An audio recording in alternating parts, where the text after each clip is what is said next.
Бөлтіріктің иманы. Қазақ жұртының шешендігі, жомарттығы, дархандығы, меймандостығы, момындығы, кең пейілділігі кімді болса да таң қалдырмай қоймайды. Осыншалықты мол жақсы қасиеттермен көркем мінез қазақтың қанына қалай сіңген, сүйегіне қалай біткен деген сауал тууы мүмкін. Біздіңше, бұл сұрақтың жауабын мұсылмандық пен терең имандылықтан іздеген жөн. Өйткені кең даланы еркін жайлаған бабаларымыздың өмір жолы мен қалдырған мұралары бізге соны көрсетіп отыр. Күні кешеге дейін қазақтың күнделікті өмірі Құран аяттары мен пайғамбар хадистерімен астасып, тамырласып келгені айдан анық. Соның дәлелі ретінде бүгін бөлтірік шешеннің бір ғибратын талдап көрмекпіз. 1771-1854 жылдар аралығында өмір сүрген бөлтірік әлмен ұлы халық арасында өте беделді, сөзі өтімді, абыройлы кісі болған.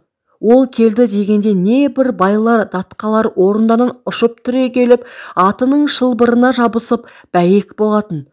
Сол бөлтірік бір күні жол жүріп келе жатып, Шүленбай деген тақыр кедейдің үйіне түседі. Қасындағы жолдасы: «Ойбай, бөлтек-ау, ол байға жалшы болып жүрген адам. Төсейтін киізі де жоқ, ықтап отыратын үйі де жоқ, шұрық тесік, беретін тамағы да табыла қоймас» десе де, бөлтірік дегеннен қайтпайды.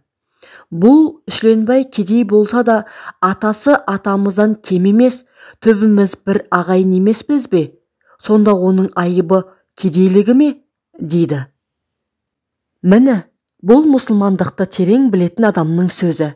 Мұхаммед пайғамбарымыз саллаллаху алейхи уассалам былай деген: «Ей адамдар, сендердің раббыларың, яғни Алла тағала бір, аталарың да бір, бәрің де адам атаның ұрпағысыңдар, ал адам ата топырақтан еді».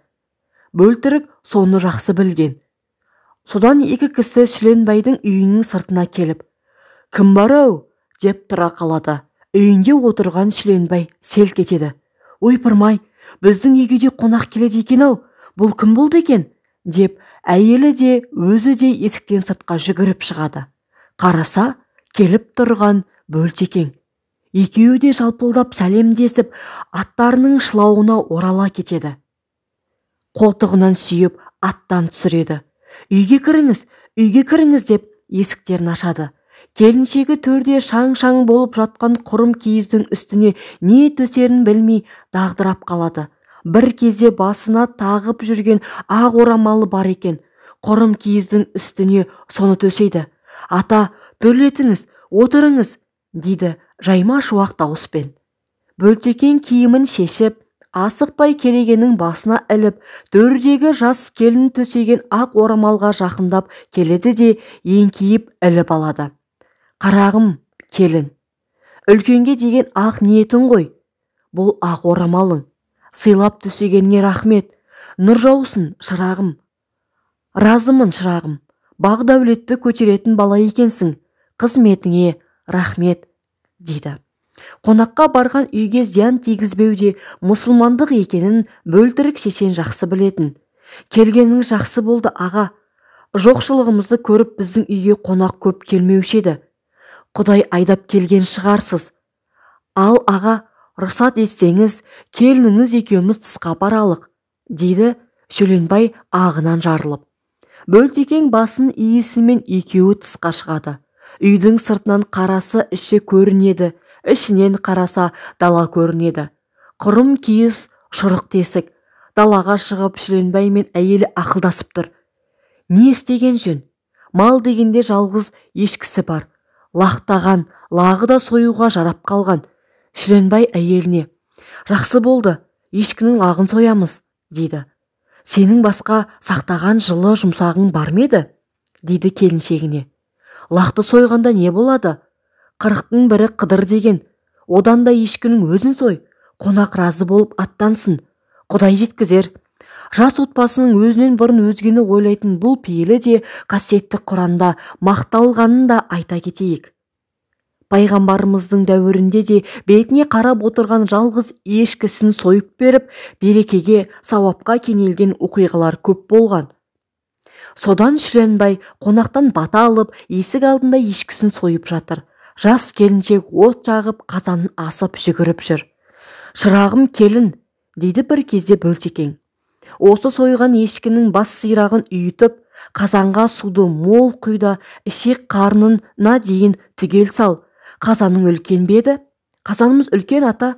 Ардақты пайғамбарымыздың Әбу Зәр деген сахабасына: «Сорпа жасасаң, суын көбірек құй, сөйтіп оған көршілеріңді шақыр» деген өсиеті мәлім.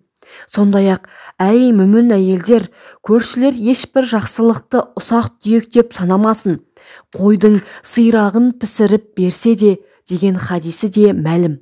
Мына оқиға осындай өсиеттердің орындалғаны емес пе?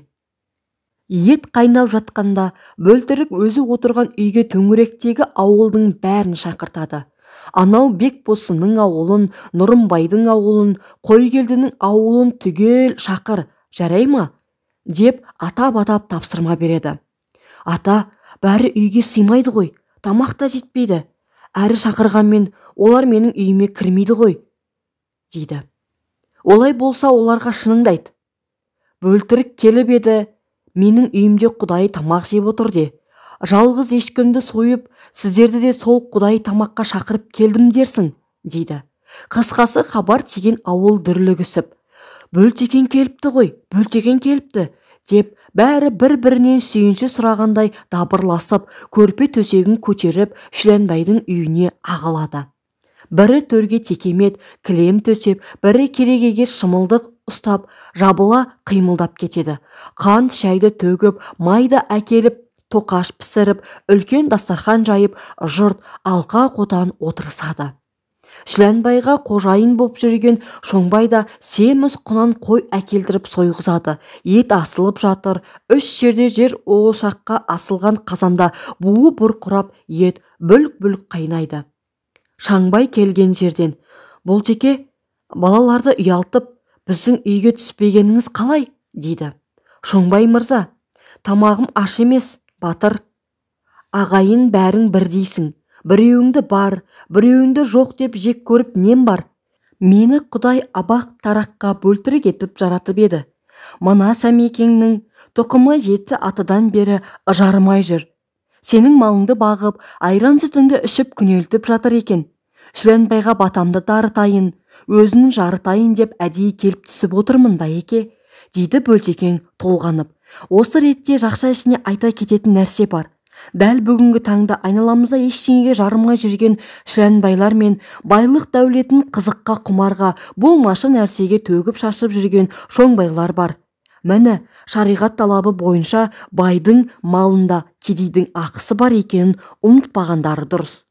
Бөлтірік шешен енді жиналған көпшілікке қарайды: «Ау жігіттер, сендерге бір айтатыным. Мына Сәмек едігенің баласы еді. Бәріміздің түпкі атамыз бір. 7 атамыздан бері кедей. Әкесі де малыңды бақты. Мал дегеннен жалғыз ешкісі бар екен, соны сойды. Үйін көріп отырсыздар. Торғай қамаса тұрғысыз. Келінің де, өзінің де киерге киімі жоқ.